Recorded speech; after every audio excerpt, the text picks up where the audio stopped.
Voilà, bonjour à tous et bienvenue sur Foi et Raison, chaîne de théologie catholique. Alors je suis aujourd'hui en ligne avec le père François Audinet. Donc François Audinet, bonjour, vous êtes ancien élève de l'École normale supérieure de Lyon, docteur en théologie, maître de conférence en théologie pratique aux facultés Loyola Paris, donc le fameux Centre Sèvres qui a changé de nom.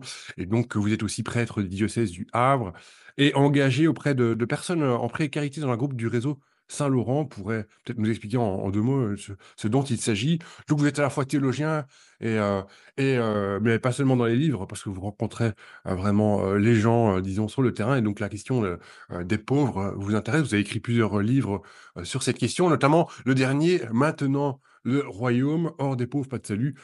C'est avec un sous-titre un peu choc, et publié chez Desclés de Brouwer il n'y a pas très longtemps. Voilà, je voudrais vous poser quelques petites questions sur le sujet que vous abordez dans votre livre et dans les livres précédents, finalement. Et d'abord, finalement, vous parlez souvent des pauvres, mais qui sont les pauvres? Et puis alors, quelle est leur place dans la foi chrétienne et pourquoi cette place? Parce que quand même, hors des pauvres, pas de salut, c'est fort. Bonjour d'abord Thomas, bonjour à tous et toutes, et merci de me donner cette occasion d'échanger avec vous. En effet, qui sont les pauvres? On a parfois l'habitude dans l'Église catholique de spiritualiser l'usage de ce terme et de l'utiliser comme équivalent de fragilité, hein, nous sommes tous pauvres, ou comme équivalent aussi d'une forme d'humilité devant Dieu. Il me semble que dans la Bible, le terme de pauvre, qui peut renvoyer notamment à ceux qui sont courbés, c'est-à-dire ceux qui ploient sous le poids de la vie, de l'existence, des épreuves, le terme de pauvre est en général utilisé pour des dimensions très concrètes, des raisons très concrètes. C'est-à-dire les pauvres, c'est ceux dont la vie est en danger, qui donc sont condamnés à la survie, on pourrait dire ça. Et puis c'est aussi ceux et celles qui sont opprimés, qui subissent de la violence, de l'injustice. C'est-à-dire que la pauvreté n'est pas du tout une réalité naturelle qui nous est commune à tous, comme par exemple la fragilité d'un bébé. Bon, comme quand nous sommes nés, nous étions tous infiniment fragiles, voilà. Mais ça renvoie à une dimension politique, à quelque chose qui est créé par l'humanité et à quelque chose d'injuste, donc de violent. Voilà. S'il y a pauvreté, c'est parce qu'il y a une forme de violence, de confiscation, etc. Alors, je crois que la pauvreté est une question centrale pour la foi chrétienne. Vous m'interrogiez là-dessus. Euh, on le perçoit assez bien dans le ministère de Jésus. C'est un indice très simple.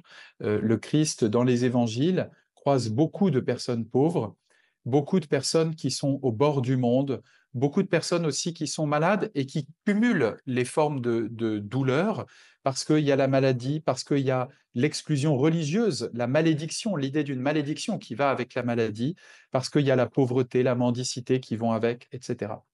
Et autour de Jésus, il n'y a pas seulement des pauvres, il y a même des très riches aussi, mais il y a toujours des pauvres, pourrait-on dire, ou au moins presque toujours.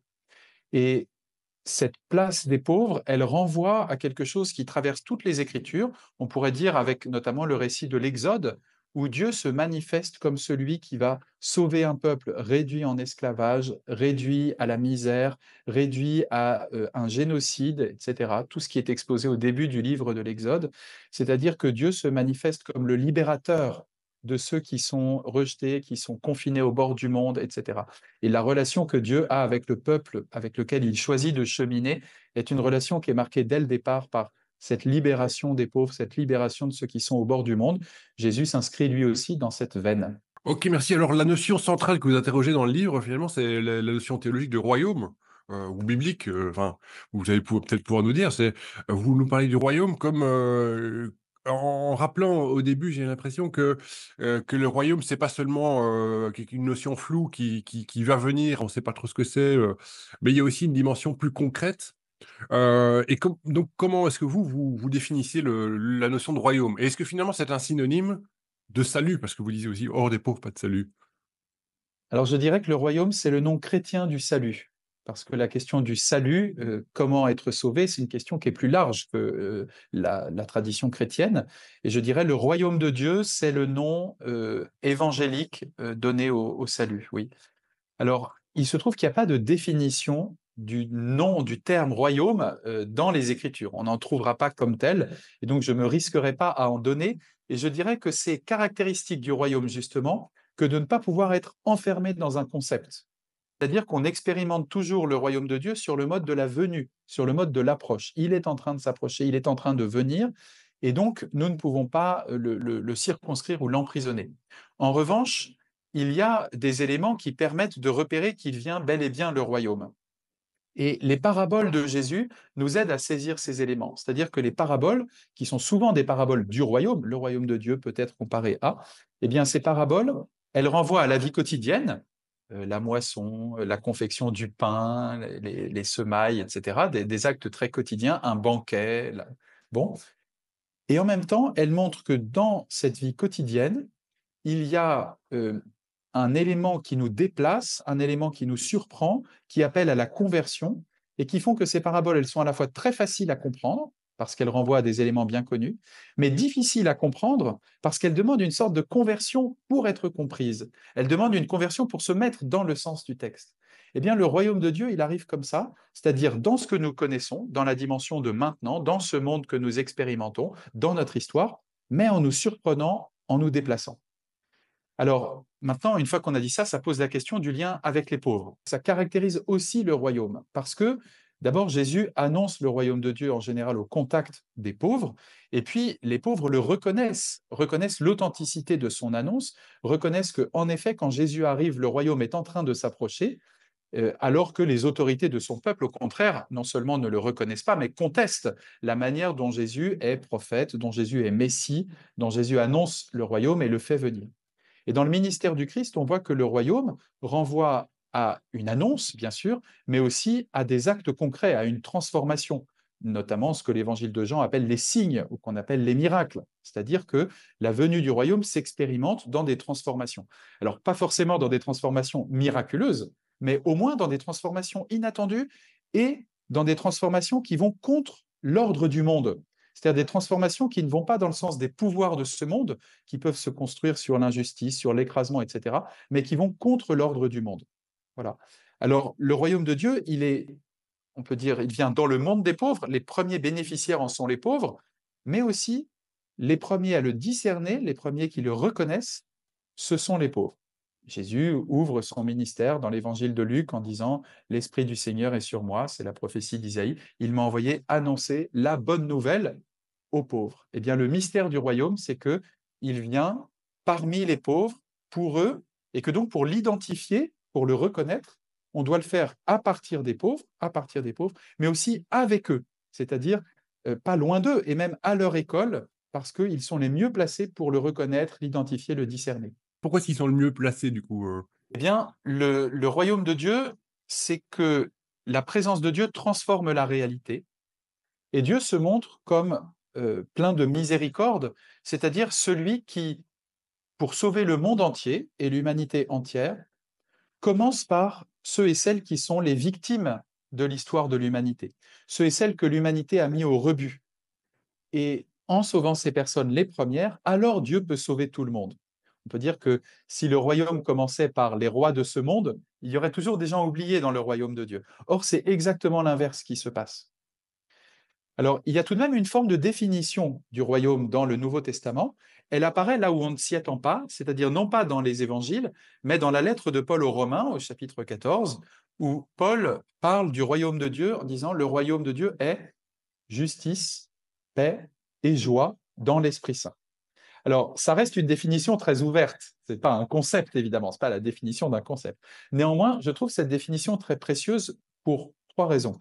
D'abord parce que la justice et la paix, ça renvoie à des expériences politiques. La justice et la paix, c'est à construire, c'est à recevoir, c'est un travail, c'est des choix politiques, sociaux, etc. C'est une dimension importante. Mais en même temps, la paix et la joie, ce sont des expériences intérieures, très intimes, des expériences spirituelles que nous ne maîtrisons pas. Et il y a aussi ça dans le royaume, une venue qui nous convoque au plus intime, au plus secret de ce que chacun et chacune d'entre nous est, alors même qu'il y a cette dimension politique de la justice et de la paix. Et puis enfin, il y a la nomination de l'Esprit Saint, qui me semble importante, parce qu'il ne faudrait pas définir le royaume seulement par rapport à l'itinéraire de Jésus, ou comme une continuation de l'itinéraire de Jésus, mais aussi en tablant sur ce travail que l'Esprit Saint fait dans toutes les époques, ce travail que l'Esprit Saint fait dans l'Église et bien entendu ce travail que l'Esprit Saint fait hors de l'Église et hors des prises de l'Église. Alors, vous avez tout un chapitre qui s'intitule Vers une théologie politique. Euh, Est-ce que ça veut dire que, enfin, quand on consulte votre livre comme ça veut dire que vous vous inscrivez peut-être dans le mouvement de ceux qui s'appellent explicitement cathos de gauche, ou est-ce que c'est autre chose? Et alors, pourquoi est-ce qu'il faudrait aller vers une théologie politique? Alors, je me garderais bien de définir un travail théologique par un bord politique. Donc ça, vraiment, c'est pas mon but du tout. Euh, je ne crois pas qu'une théologie politique doive être une théologie de droite ou une théologie de gauche ou une théologie du centre, enfin, que sais-je. Et donc, une théologie politique n'a pas pour but de prendre parti. Ce serait même un peu étonnant de dire, le royaume de Dieu, il défie les pouvoirs de ce monde, et donc je m'inscris dans un camp politique tel qu'il existe dans ce monde. Voilà. Alors, il faut tenir cet équilibre où une théologie politique, c'est prendre sa place dans les combats de ce monde, mais pas forcément en choisissant un camp dans ce monde.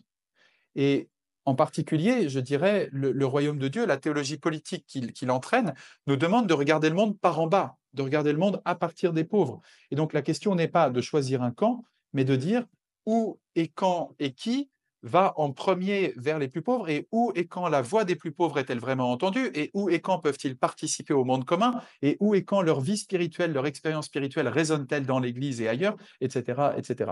Donc je crois que c'est plutôt cette remise en cause perpétuelle plutôt que le choix d'un camp idéologique.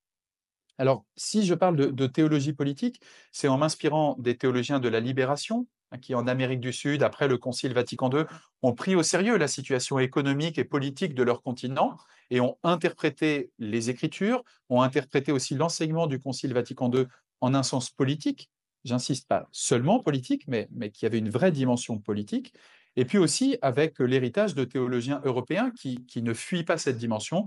Je pense à Johann Baptist Metz, à Jürgen Moltmann, en France aussi un théologien comme Christophe Théobald qui appuie cette dimension sociale, politique, sans jamais s'inscrire dans un camp d'ailleurs. Alors, pourquoi est-ce qu'on peut parler d'une théologie politique? C'est parce que si le royaume de Dieu vient parmi les pauvres et parmi les derniers, alors il entraîne des formes de recomposition dans notre société. Et même, je prends le pari de dire que l'Église est le nom de cette recomposition. C'est-à-dire que l'Église, c'est ce peuple que Dieu constitue à partir de la pierre rejetée, qu'est le Christ crucifié, à partir de la pierre qui devient la pierre angulaire, qu'est le Christ ressuscité, et c'est la même pierre évidemment, et l'Église, elle est invitée à faire et refaire cette expérience de se recomposer autour des derniers, à partir des derniers. Il y a donc dans ce qui constitue même l'Église une dimension politique. Alors je crois que la théologie du royaume de Dieu, elle est forcément, d'une manière ou d'une autre, une théologie politique. D'accord. Et alors, en fait, d'ailleurs, vous parlez à un moment dans votre chapitre de la célébration de l'Eucharistie comme une célébration politique. Ça peut c'est un peu étonnant, mais c'est vrai que ça fait penser aussi à William Cavanaugh, j'ai l'impression, dont j'ai déjà parlé sur la chaîne, un théologien contemporain qui s'inscrit un peu dans les théologies de la libération, mais qui fait partie un peu du mouvement radical orthodoxie, donc, dont j'ai déjà aussi parlé sur la chaîne. Mais donc, qu'est-ce que vous entendez là par l'Eucharistie comme célébration politique? Alors en effet, des travaux comme ceux de William Cavanaugh ont insisté sur le fait que l'Eucharistie, c'est ce qui spécifie l'Église, ce qui identifie l'Église dans le vaste monde social et politique que nous connaissons, et en particulier, dirait Cavanaugh, dans le monde mondialisé, enfin, sur la planète mondialisée que nous connaissons. Alors évidemment, ça me semble une dimension très importante.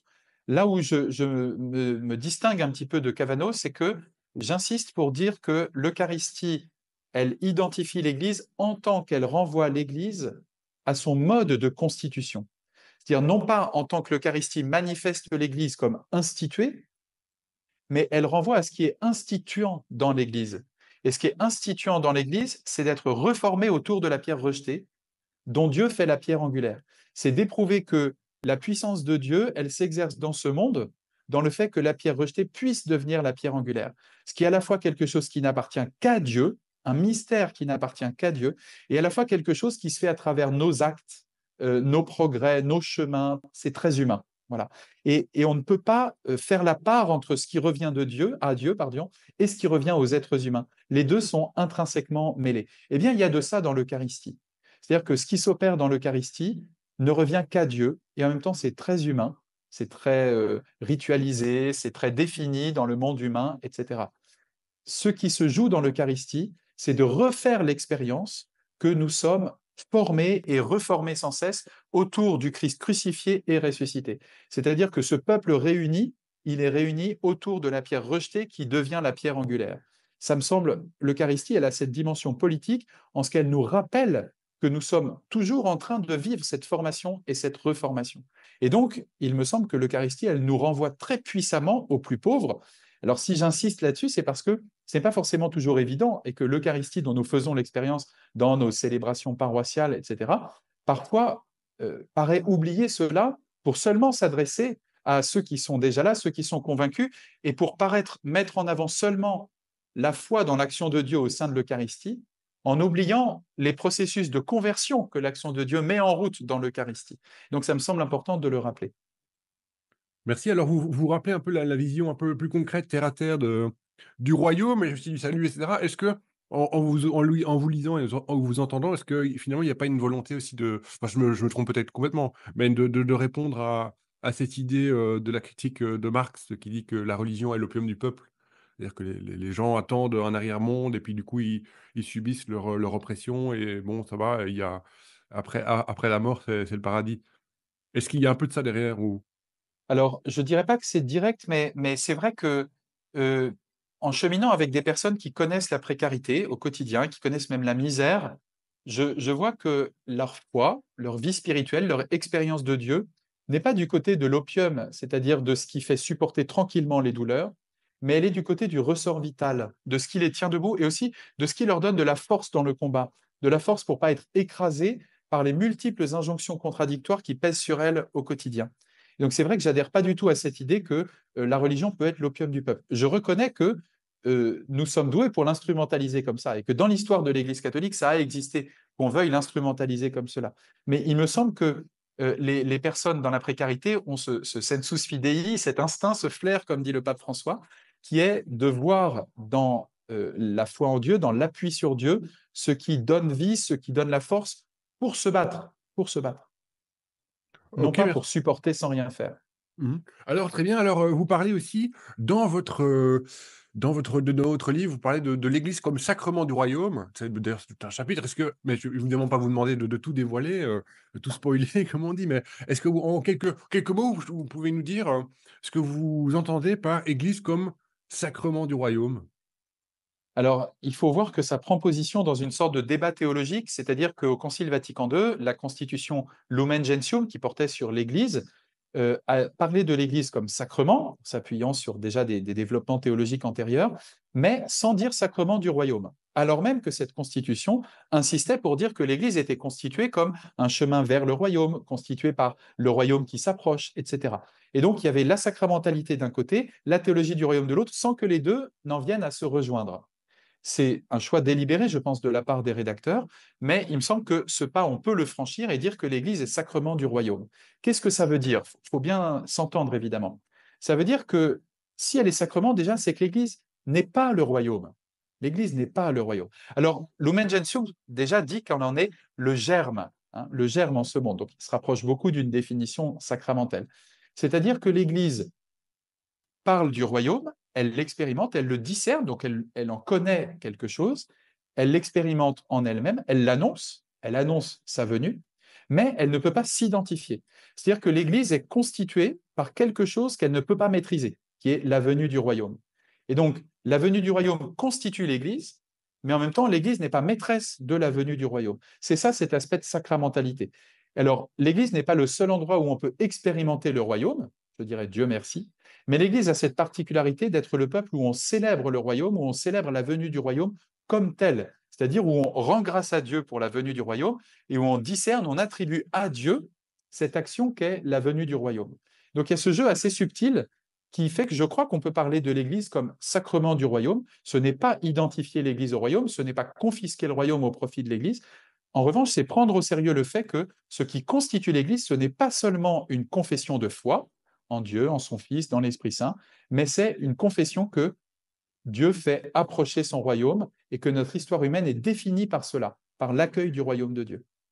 Donc dans le troisième chapitre, il me semble, donc vous parlez en fait de l'autorité des pauvres, donc dans le chapitre «L'Église sacrement du royaume», vous parlez de la question de l'autorité des pauvres. Qu'est-ce que vous entendez en fait par là, par autorité? Alors par autorité, j'entends que, la rencontre et le cheminement avec les plus pauvres, ça nous fait grandir, ça nous transforme, non seulement personnellement, mais aussi, communautairement. Et donc, il me semble que, quand on essaie de cheminer avec les plus pauvres, on fait l'expérience que, il y a une transformation, on va dire, qu'il provoque, que ce chemin provoque. Alors, je voudrais dire aussi, puisqu'on est sur une chaîne qui parle de théologie, que cette autorité, elle vaut bien sûr dans les communautés chrétiennes, mais il me semble qu'elle vaut aussi dans le travail théologique. Et je m'appuie sur la définition que Karl Rahner donne de l'autorité dans un dictionnaire qu'il a rédigé, qui est assez célèbre.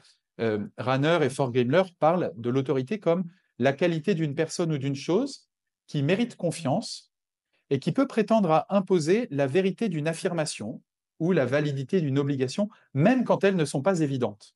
Voilà.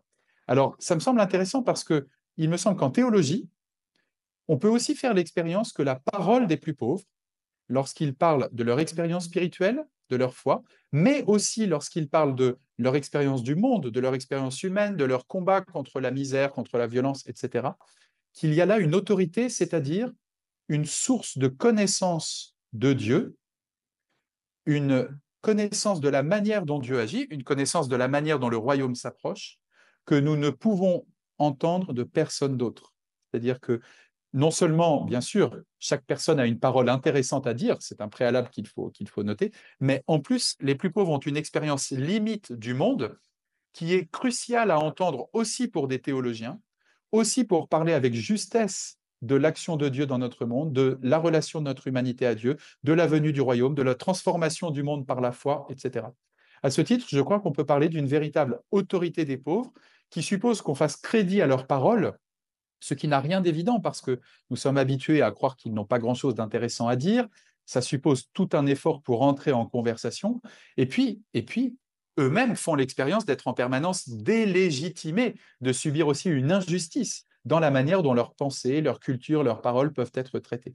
Mais si on fait l'effort de ce chemin, qui suppose, je reconnais, de franchir quelques obstacles, eh bien, je crois que notre théologie du royaume, notre théologie de l'action de Dieu, notre théologie de l'expérience de foi, tout simplement, peut en être profondément inspirée et transformée. Merci. Alors ça rejoint finalement les questions du synode actuel où on dit, on rappelle souvent qu'il faut entendre cette petite voix qu'on n'entend pas d'habitude. Heu, c'est dans ce cadre-là que ça s'inscrit, quoi.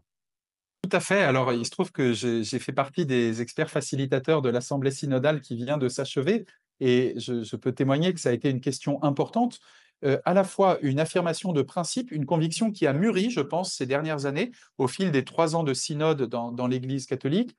Cette conviction que entendre les voix des pauvres est nécessaire pour que l'écoute soit véritable dans l'Église et même pour que l'écoute de la parole de Dieu soit véritable. C'est-à-dire que pour que l'actualité de la parole de Dieu soit vraiment perçue dans notre Église, nous avons besoin aussi de la parole des pauvres, ce qui suppose de se mettre en état de les écouter. On dit parfois qu'ils sont sans voix ou sans parole, ça me semble très faux. C'est plutôt beaucoup de gens qui sont sans oreille ou sans habitude de l'écoute de ces voix-là. Donc si on crée ces espaces d'écoute, alors on entend mieux la parole de Dieu, donc il y a un enjeu synodal. Et en même temps, l'Assemblée synodale a su dire que même si l'Église est dans beaucoup d'endroits très engagée aux côtés des pauvres, des victimes de guerre, des victimes de violence, néanmoins, il nous reste du chemin à faire pour que vraiment la parole des pauvres soit entendue dans notre Église. Pour ma part, je rêve du jour où, dans une assemblée synodale à Rome, autour du pape, on entendra non pas seulement des voix de personnes engagées auprès des pauvres, comme ça l'a été, et ça a été très beau de les entendre, elles étaient nombreuses, mais où on entendra les voix de personnes qui ont elles-mêmes, quotidiennement, l'expérience de la misère. Merci beaucoup. Alors j'ai une dernière question. Alors, au début de votre livre, vous tenez à rappeler, ce qu'est le centre de la foi chrétienne, ce qu'est le vrai centre de la foi chrétienne. Vous me dites, est-ce que en quelques mots, vous pouvez nous dire déjà un petit peu, quelques indications par rapport à qu'est-ce que le vrai centre de la foi chrétienne? C'est une question aussi qu'on s'est posée sur ma chaîne YouTube plusieurs fois. Donc selon vous, quel est le vrai centre de la foi chrétienne? Alors, c'est une manière de réagir au fait qu'en général, quand on parle de centre de la foi, on nomme Jésus, on nomme éventuellement le Père, où on nomme la confession trinitaire, le Père, le Fils et l'Esprit Saint. Je voudrais dire que ce qui constitue la prédication de Jésus, ce n'est pas que Jésus parle de lui-même, ce n'est même pas seulement qu'il parle de Dieu comme Père, etc., c'est qu'il annonce le royaume. Et je fais mienne cette intuition d'un théologien de la libération qui s'appelle John Sobrino, que même quand Jésus parle de Dieu, parle de son Père, il le fait à l'intérieur de la perspective du royaume. C'est-à-dire que Jésus parle du royaume de Dieu, mais le Dieu dont il parle, c'est le Dieu du royaume. Et donc je crois qu'au cœur de la foi chrétienne, il y a la venue du royaume. Parler de cœur de la foi, c'est dire que la venue du royaume n'est pas seulement l'objet d'espérance. Bien sûr, elle est objet d'espérance. Bien sûr, la plénitude du royaume nous échappe. Nous n'en faisons pas l'expérience maintenant. Mais dire que le royaume est objet de foi, c'est dire aussi que dès maintenant, nous pouvons le discerner. Dès maintenant, nous sommes appelés à en faire l'expérience. Et aussi que, si c'est au centre de la foi, nous ne pouvons pas parler de Dieu décemment en régime chrétien sans les pauvres, ni loin des pauvres. Nous ne pouvons pas parler du salut décemment sans les victimes de la misère, les victimes des guerres, les victimes des violences sexuelles, etc. C'est-à-dire, c'est aussi une manière de confesser le salut, de confesser Dieu Père, de confesser la Sainte Trinité, en disant, loin des pauvres, eh bien, cette vérité s'efface pour devenir théorique. Loin des pauvres, la vérité du salut s'efface, même si les mots demeurent vrais, l'expérience de salut peut être faussée. Et donc, c'est un appel à dire notre foi à partir des pauvres et avec eux, et certainement pas loin d'eux, et certainement pas non plus en parlant, en leur nom, mais avec eux et à partir d'eux. D'accord, merci beaucoup, le père François Audinet. Pardon, donc vous avez écrit, donc je publié récemment, Maintenant le royaume, publié chez Desclés de Brouwer il y a pas très longtemps. Donc voilà, nous en avons parlé aujourd'hui. Je vous remercie beaucoup pour vos clarifications et pour vos explications. Je crois que votre livre est très intéressant parce qu'à la fois on se situe dans un mot, enfin, je trouve que c'est bien fourni, théologiquement, philosophiquement, et même il y a aussi beaucoup de théologie biblique, et à la fois c'est accessible malgré tout. Donc c'était très intéressant de vous lire et de vous entendre. Je vous remercie beaucoup, et voilà, je dis à bientôt, à tout le monde, sur la chaîne Foi et Raison. Merci beaucoup, à bientôt.